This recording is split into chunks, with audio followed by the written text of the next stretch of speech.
Pessoal, bom dia. Se você está com sua Bíblia aí, já pode abrir em Romanos, capítulo 13.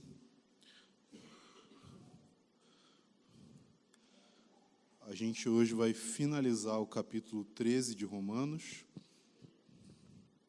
Estamos indo, estamos avançando, gente. Falei que esse ano termina. Então, Romanos, capítulo 13, a partir do verso 11. Romanos 13, 11. E assim diz a palavra de Deus. E digo isto a vocês que conhecem o tempo. Já é hora de despertarem do sono, porque a nossa salvação está agora mais perto do que quando no princípio cremos. Vai alta a noite e o dia vem chegando. Deixemos, pois, as obras das trevas e revistamo-nos das armas da luz. Vivamos dignamente, como em pleno dia, não em orgias e bebedeiras, não em imoralidades e libertinagem, não em discórdias e ciúmes, mas revistam-se do Senhor Jesus Cristo e não façam nada que venha satisfazer os desejos da carne.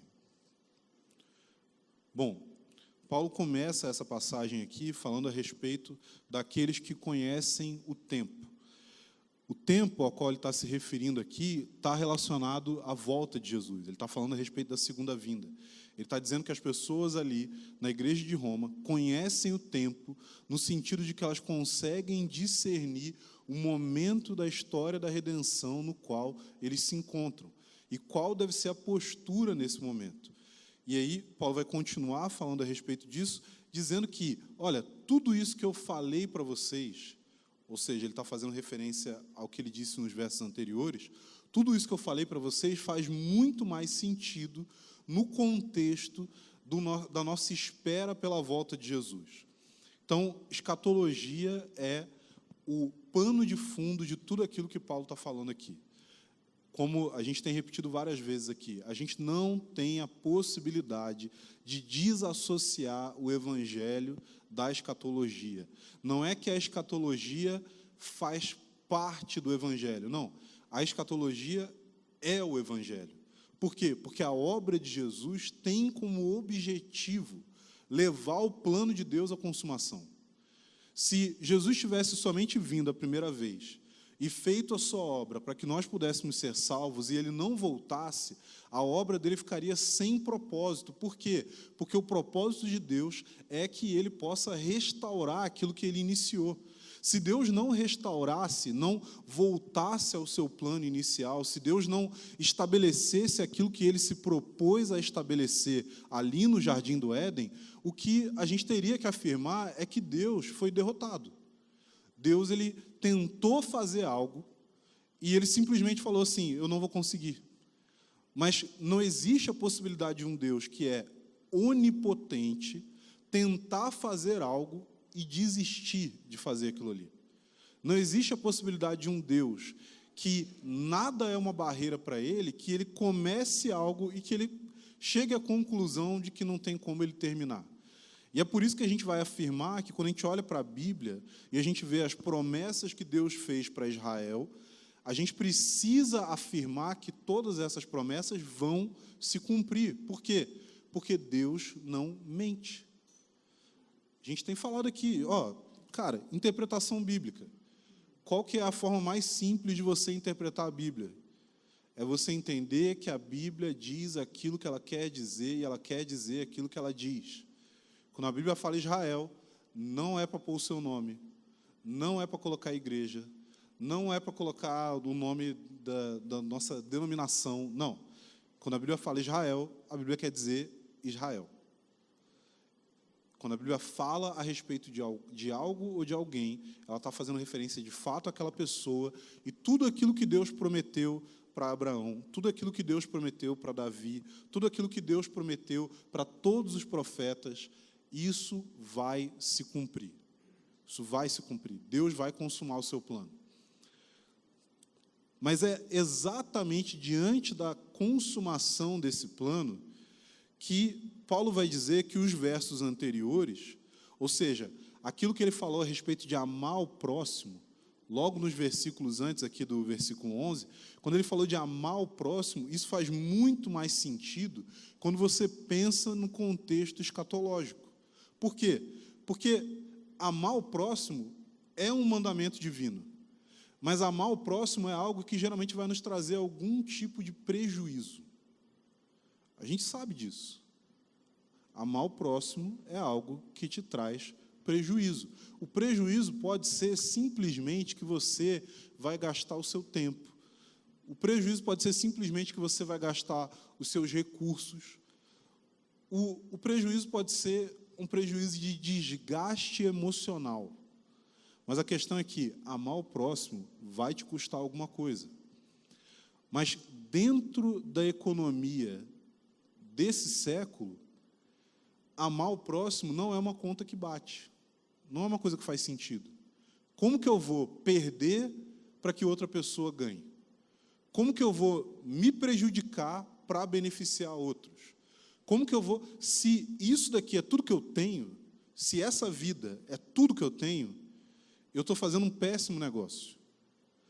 Mas Paulo está falando a respeito do fato de que nós... Aqui ele está se referindo à igreja de Roma, vocês conhecem o tempo. Está falando, eu digo isso para vocês porque vocês conhecem o tempo. O que quer dizer que eles conhecem o tempo? Quer dizer que eles sabem do plano escatológico de Deus. Quer dizer que eles sabem daquilo que Deus vai fazer. E quer dizer que, sabendo daquilo que Deus vai fazer, existe um cálculo muito simples que eles podem fazer na mente deles, que é aquilo que a gente experimenta aqui, nessa era, nessa vida, é muito pequeno em comparação com aquilo que a gente vai experimentar na era vindoura. Aquilo que a gente está esperando acontecer na volta de Jesus e que vai começar na sua segunda vinda é um período muito maior do que o período que a gente passa vivendo aqui nessa era. E por isso Paulo está dizendo, olha, vocês conhecem o tempo, então vocês sabem que aquilo que você faz aqui tem um impacto na forma como você vive eternamente. E quando você compara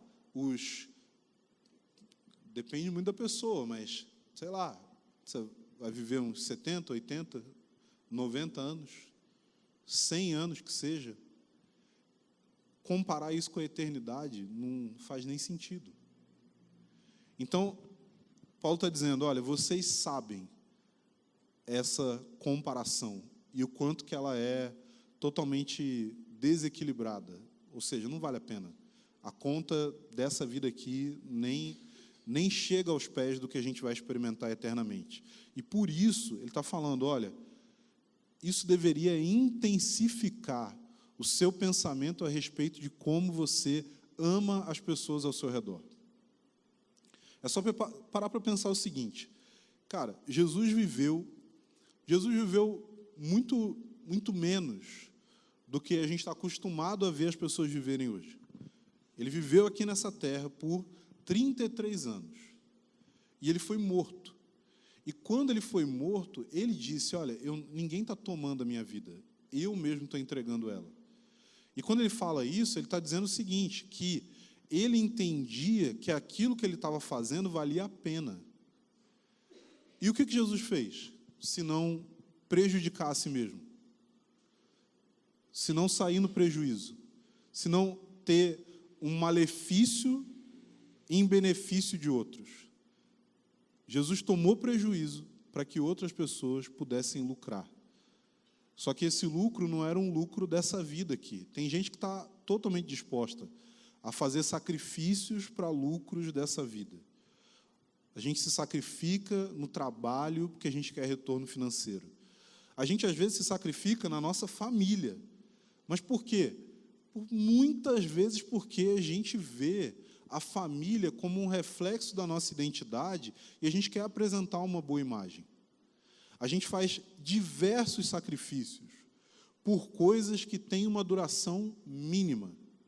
Mas quando a gente olha para a vida de Jesus, Jesus fez o máximo sacrifício, mas não por uma coisa que tem uma duração mínima, mas por algo que dura eternamente. Por isso Jesus não só morreu, mas Jesus ressuscitou. E ele ressuscitou para o tipo de vida que nós fomos chamados para viver. Mas para que a gente experimente isso, a gente precisa encarar o mundo da mesma forma como Jesus encarou. Então, Paulo está dizendo, a nossa salvação está próxima. E essa é uma frase que a gente precisa prestar uma certa atenção, porque isso pode passar meio que despercebido por nós. Paulo está falando, a nossa salvação está próxima. Ele está falando do quê? Ele está falando a respeito da segunda vinda de Jesus. Então, é interessante notar que Paulo está fazendo referência à salvação não como o momento em que a gente crê, porque ele vai colocar isso totalmente de maneira comparativa e oposta ali. Ele está falando, a nossa salvação está mais próxima agora do que ela estava no momento em que nós cremos. Ué, mas quando a gente creu, a gente não foi salvo? Quando a gente crê, a gente não é salvo? Sim, a gente é salvo. Paulo não está dizendo que não acontece isso. O que Paulo está falando é só o seguinte, quando você creu, você foi salvo, você foi justificado, você recebeu o Espírito Santo, você passou a fazer parte da família de Deus, mas a sua salvação não está completa até o momento em que ela alcançar não só a sua mente, não só o seu coração, não só a sua alma, mas o seu corpo. Por quê? A gente pode crer, a gente pode ser salvo, mas hoje a gente ainda vive num corpo corruptível. Hoje a gente ainda está sujeito ao pecado. Hoje ainda existe a possibilidade de que as coisas desse mundo nos prejudiquem, e independente de como a gente viver a nossa vida, se a gente viver a nossa vida muito bem, a realidade é que o nosso corpo vai deteriorar, vai envelhecer, vai perder qualidade. Por quê? Porque isso é um resultado do pecado. Isso nunca foi o propósito de Deus. Nunca foi o propósito de Deus que nós envelhecêssemos e deteriorássemos o nosso corpo. O propósito de Deus sempre foi a vida eterna. Mas hoje nós, mesmo crendo, mesmo tendo o Espírito Santo, mesmo andando com Deus, tendo comunhão com Ele, a realidade é que a gente ainda fica doente, a gente ainda envelhece, a gente ainda está suscetível a todo tipo de tragédia que pode acontecer, mas Paulo está falando, a nossa salvação vai se completar. O problema é, como eu estava dizendo no início, nós excluímos a escatologia do Evangelho. E a gente encara a nossa salvação hoje como sendo o pacote completo. A gente acha que o propósito de Deus é só que a gente creia, viva uma vida ali e tal, tentando permanecer assim, pecando o mínimo possível, e aí a gente morre e vai para o céu e pronto, e é isso. Só que o próprio Paulo, quando ele vai falar a respeito dessa perspectiva, ele fala assim, olha,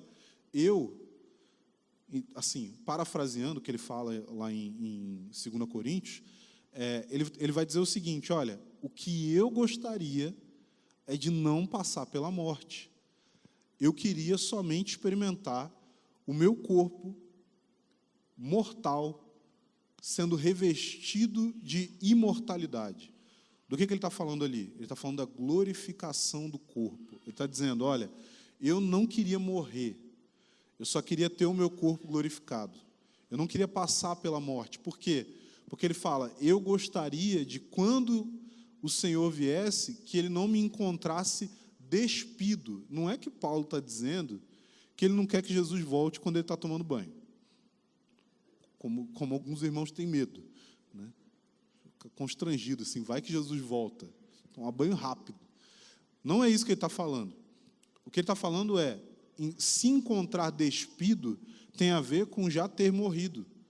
Ou seja, Jesus não vai me encontrar no meu corpo e vai transformar o meu corpo. Não. Eu vou morrer, vou estar com Ele em espírito, mas quando Ele voltar, o meu corpo vai precisar ser ressuscitado. Mas Paulo está dizendo, eu não quero isso. Eu não quero passar por isso. Mas a gente tem um tipo de salvação na nossa cabeça que é desencarnada. É uma salvação desencarnada. É uma salvação que divide a realidade entre as coisas aqui, normais, do mundo e tal, e as coisas que são espirituais, que são superiores. E isso daí produz um monte de problema na nossa cabeça. Porque aí o nosso trabalho não é espiritual. Por quê? Porque a gente não vê o mundo que Deus criou como algo espiritual. E aí você tem um monte de gente que... A gente tem falado com o pessoal, gente, a gente vai começar a base missionária aqui, a gente vai receber pessoas para serem missionários em tempo integral, a gente vai investir em pregar o evangelho aqui na região, nas comunidades que tem aqui, beleza. Mas, assim, o motivo para ser um missionário não é para escapar da possibilidade de trabalhar. Porque tem gente que tem isso na cabeça. Pensa assim, não, eu vou ser missionário. Aí a pessoa está lá no trabalho dela e quem nunca ouviu... E alguns de nós falamos esse tipo de coisa, né? Você está lá trabalhando e aí você vai falar com alguém, com um amigo ou com um pastor, alguém que te disse, você fala assim, cara, eu não aguento mais, cara. Esse trabalho, eu estou morrendo espiritualmente. Assim, ué, mas se você for trabalhar no ministério, não deixa de ser trabalhar. E assim, às vezes, o ministério ele mata um pouco mais do que o... Porque isso eu vi vez após vez, pessoas que tinham uma ideia... eu, de vez em quando, eu ainda ouço isso, está menos comum, mas é a pessoa que fala assim, você trabalha ou você é só pastor? Você trabalha também? Não, sou só pastor. Só fico aqui de boa. Durmo a semana inteira, só levanto para pregar no domingo. Mas a realidade, gente, é que assim, tudo vira trabalho, por mais que você goste, né? Tem uma frase que é, trabalhe com aquilo que você ama e nunca mais trabalhe nenhum dia da sua vida. É mentira. É mentira isso. Trabalhe com aquilo que você ama e nunca mais ame mais nada. Porque é trabalho. O negócio vai chegar o dia que você não vai estar empolgado. Você não vai pensar assim, que legal. Tem gente que acha que assim, o trabalho pastoral, não, eu me sinto... Tá, mas assim, uma hora alguém vai te ligar e vai falar assim, deu ruim aqui. Alguém vai te ligar e vai falar, meu marido me traiu. Alguém vai te ligar e vai falar, sei lá, cometi uma fraude financeira. E aí você está lá com esse negócio para resolver agora. Como é que você faz? Você vai se ver diante de dilemas de, por exemplo, e aí, vou lá dar assistência ou chamo a polícia? Né? E, geralmente, quando bate essa dúvida, é porque é para chamar a polícia, tá? Só para deixar claro para vocês. Mas a questão é que tudo vira trabalho. Mas se a nossa visão a respeito do trabalho é uma visão de que o trabalho não é algo espiritual, o que vai acontecer? Você vai viver insatisfeito. Você vai viver insatisfeito. Por quê? Porque o seu anseio é viver essa vida desencarnada desse evangelho que foi pregado para você. Mas quando você compreende que Deus criou todas as coisas, e Deus nos criou... Gente, trabalho não é uma consequência do pecado. O que é consequência do pecado é o fato do trabalho ser algo penoso, ser algo difícil, ser algo que nos desgasta. Mas trabalho é algo que tem totalmente a ver com o caráter de Deus. Então, quando a gente olha para o trabalho, a gente deveria olhar com esse olhar que vai além da vida nessa era e que compreende que, gente, a era vindoura, a volta de Jesus não tem a ver com aquela ideia de um céu, das nuvenzinhas, que você vai ficar sentado tocando harpa. Eu lembro sempre da história, a Bárbara, a esposa do Ivo, contou uma vez que ela foi tentar evangelizar a filha de uma colega dela e ela falou assim, você precisa crer em Jesus, porque aí, quando a gente morrer, a gente vai para o céu. E no céu, a gente vai descansar, a gente não vai precisar fazer nada, a gente vai... E aí ela foi descrevendo o céu, e o que aquela menina começou a entender? esse céu é chatão, é nada, é tédio eterno, parecia mais um inferno. Tédio eternamente. O que aconteceu? A menininha começou a chorar, dizendo assim, eu não quero ir para o céu. Assim, olha, eu acho que você pregou meio errado, né? Mas a questão é, a gente precisa ter uma visão, uma espiritualidade, um pensamento que seja bíblico e que seja encarnado, que tenha a ver com essa vida. A gente vai enfrentar problemas? Vai. A gente vai ter dificuldade? Vai.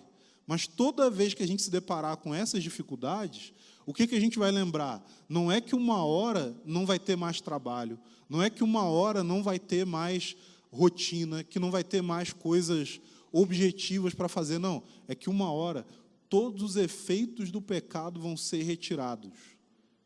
E aí o trabalho vai ter a ver com exercer a criatividade que Deus nos deu.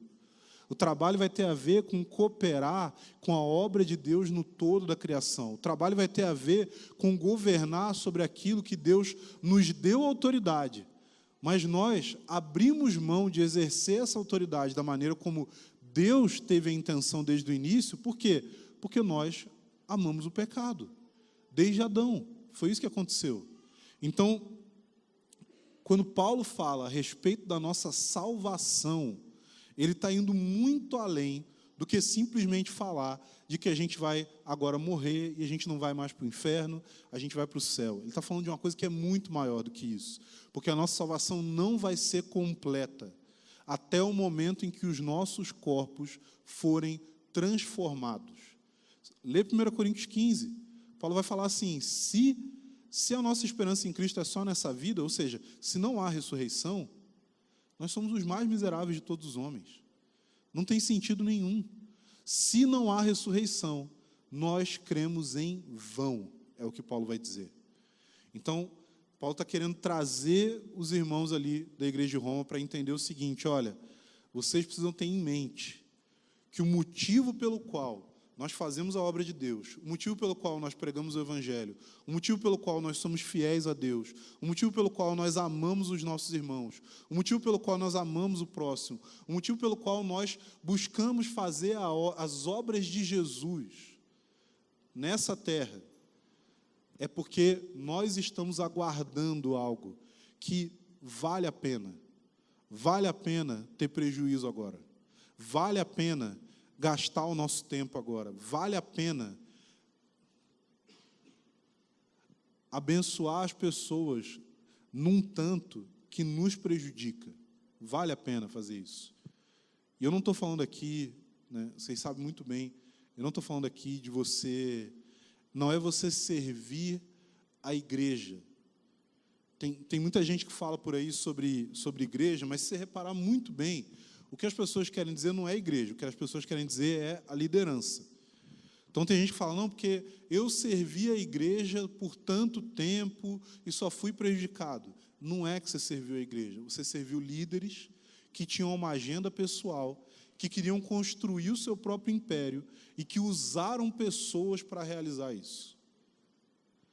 Eu não estou falando de você gastar o seu tempo nos projetos que a gente tem.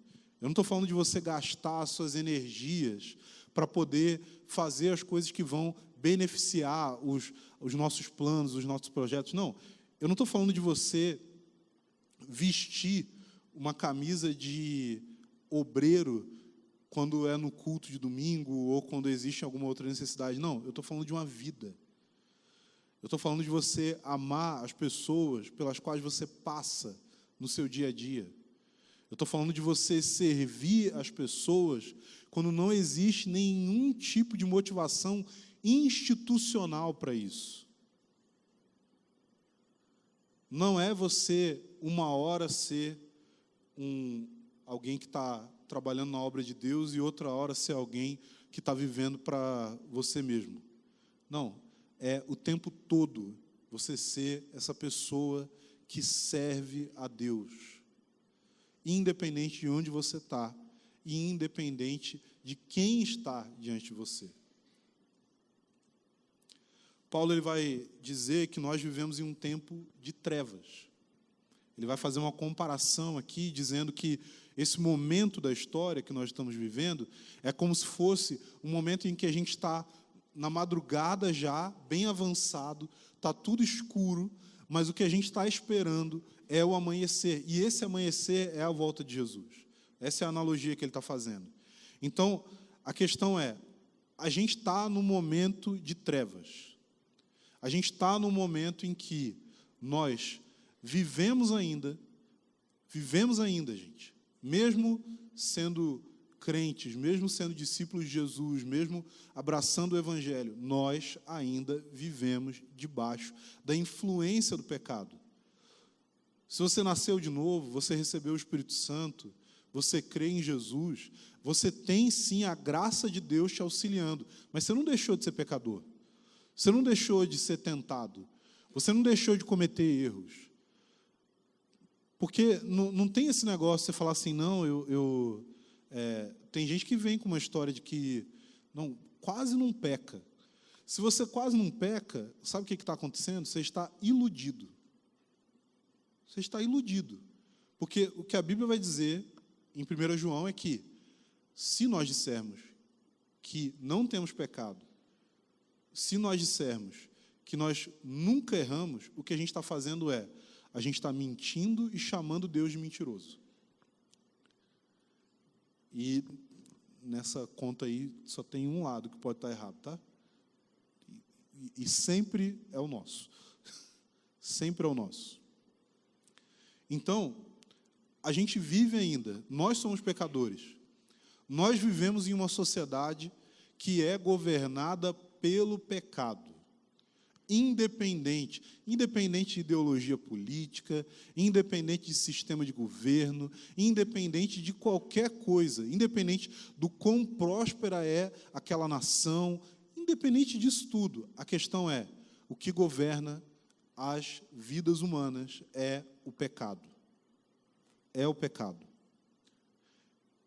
Então, nós somos pecadores, vivemos dentro de um sistema pecaminoso e, junto com isso, a gente ainda tem um inimigo, que é Satanás, e os seus demônios, que constantemente desejam usar desse pecado que já nos aflige para destruir a nossa vida. Agora, eu te faço uma pergunta. Você vai extrair alegria e satisfação plena dessa vida? Você vai encontrar plena satisfação nesse contexto? Em um mundo dominado pelo pecado, você mesmo sendo afligido pessoalmente pela sua própria natureza pecaminosa e com o inimigo constantemente tentando nos destruir, você vai conseguir encontrar plenitude de satisfação nesse contexto? Jamais. Nunca. O que vai acontecer é se você ficar tentando extrair satisfação dessa vida, e talvez vários aqui já tiveram uma experiência intensa de tentar fazer isso, o que vai acontecer é que você vai viver constantemente com aquele pensamento, eu vou ser feliz quando? E aí você insere o que você quiser. Você insere o que você quiser. Desde as coisas mais depravadas até as coisas mais nobres diante da sociedade. Nenhuma delas vai te satisfazer. Você pode ser a pessoa que acha assim, eu vou ser feliz quando eu viver uma vida de imoralidade sexual aberta, satisfazendo todos os meus desejos. Você vai viver frustrado. Mas você também pode falar assim, eu vou ser feliz quando eu tiver uma família, eu tiver filhos, eu tiver um bom trabalho que abençoe as pessoas, ou quando eu estiver trabalhando no ministério, aí sim eu vou experimentar a verdadeira alegria. Não vai. Porque a nossa plenitude de alegria e satisfação não está aqui nessa vida. Não está aqui. Se você ficar insistindo nisso, sabe o que você vai virar? Você vai virar o hamster na gaiola. E é a vida que a maior parte da humanidade vive. Alguém aqui já teve hamster em casa? Já tiveram hamster? Se você teve, você já viu? O que geralmente tem na gaiolinha do hamster? Você tem ali a comidinha, a água e tal, e tem uma rodinha, que é mó bonitinha, né? Uma rodinha que o hamster ele se exercita. O hamster ele é gordinho, mas ele é fitness. Então, todo dia ele vai lá na rodinha dele e fica ali, ó.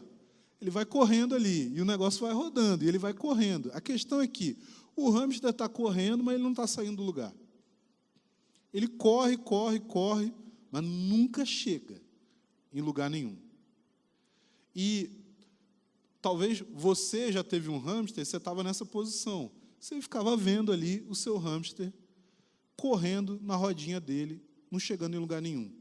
Então, é exatamente isso que Satanás faz com a nossa vida. Ele quer colocar alvos para que você tenha alegria e satisfação, enquanto ele assiste você correr, se desgastar para nunca sair do lugar. Gente, o pecado é propaganda enganosa. Se desse, a gente tinha que chegar lá no pecado com o Celso Russomano. Porque ia dar um BO lá no Procon, cara. Por quê? O pecado sempre promete para você, não, agora, se você fizer isso, agora você vai ser feliz. E aí você vai lá e anda naquela direção. E o que acontece? Mais frustração. E a gente é burro, que é um dos efeitos do pecado na nossa vida. O pecado, gente, o que é, vamos definir aqui, o que é burrice? O que é ser burro? Como que você define uma pessoa e fala assim, poxa, fulano está sendo burro? É o quê? É quando essa pessoa, ela faz algo, ou ela pensa algo, ou ela age de uma forma que está em desconexão com a realidade. Seja por distração, seja por teimosia, seja por má instrução, mas independente disso, o que é a pessoa? É a pessoa que ela não consegue prestar atenção nas coisas, ela não consegue fazer as coisas porque ela está desconectada da realidade. Ela fala uma coisa que está totalmente fora, por quê? Porque ela está desconectada da realidade. Ela não sabe daquilo que ela está falando. Isso daí é uma pessoa burra. Mas será que a gente, nas atitudes que a gente tem de buscar satisfação no pecado, a gente não está sendo burro também? A gente não está apresentando esse mesmo comportamento? Eu, particularmente, consigo pensar em inúmeras situações em que eu fui extremamente burro. Extremamente burro. Eu caí numa armadilha que estava ali diante de mim. Gente, eu não estou falando de você cometer um pecado escandaloso, eu estou falando de armadilhas que a gente tem na nossa mente, de pensamentos, sentimentos, atitudes que nós alimentamos no nosso interior e que aquilo ali só nos faz mal. Aquilo ali só nos coloca mais distantes de ter verdadeira satisfação. Então, Paulo vai oferecer uma espécie de antídoto para isso. Ele vai dizer, olha, nesse tempo de trevas, nesse tempo em que nós aguardamos o momento em que a luz vai se manifestar na vinda de Cristo, nós precisamos nos despir das trevas e nos vestirmos da luz. Nós precisamos abandonar as